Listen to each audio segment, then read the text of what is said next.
Hello everybody, my name is Amy Suzanne Hicks, and today I'll be giving an informative speech, and the data that I'll be using comes straight from Prevention Research Institute, which is a state-approved facility for alcohol and drug abuse counseling.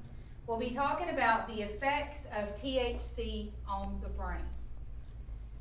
Most people recognize THC and they automatically say, oh, that's pot, that's marijuana. Well, you're absolutely right. The chemical in marijuana, which has an effect on the brain, is called THC. Most of you may be familiar with that, some of you may not be. But what you're probably not familiar with is how it affects your brain and what the dangers of it actually are. Many people, when they hear marijuana or they're talking to their friends about pot, I've heard many people say, well, you can't OD on pot. You can't, have an overdose from marijuana. No one's ever died from ODing on marijuana. This is true. Nobody's ever OD'd from using marijuana, but if they've combined it with another substance, they could have. So there are some data that show it has happened.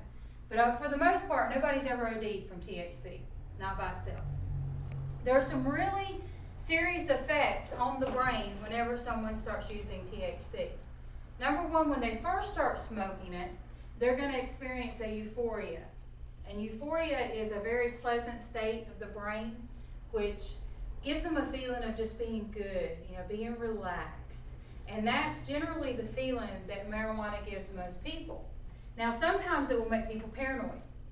If you've ever seen someone who smokes it and runs over to the window, looking out the window, or continually looks at their watch, or thinks that someone's after them, that's a paranoia type feeling.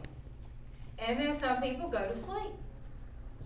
You'll see some people who get energetic, believe it or not, and some people that just kind of mellow out and sit around. You'll see where people eat like crazy. They'll just go in, open up the refrigerator, and just start eating. And you're like, that person never eats like that. What's going on? They just get the munchies. They want to eat constantly. So these are some of the immediate effects of the THC on the brain. What many people don't realize is what's actually occurring. A couple things are happening.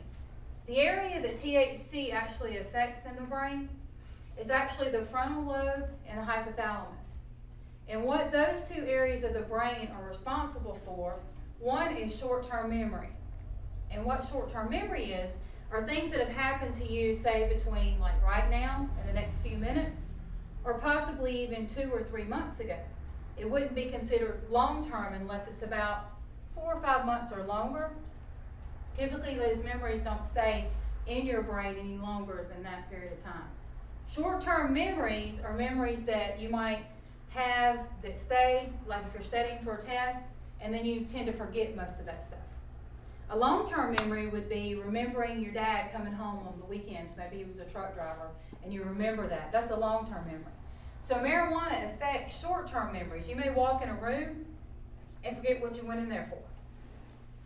It's not premature Alzheimer, it's THC. Another one of the effects that THC has on the brain, other than memory loss, is it stuns your brain. And it limits the capability of being able to make decisions quickly. It is a hallucinogenic, so you are in a state of euphoria, but you're also not paying as much attention as you normally would if you weren't using THC. So those are some of the critical effects on the brain of marijuana use, and I hope you've learned something from this today.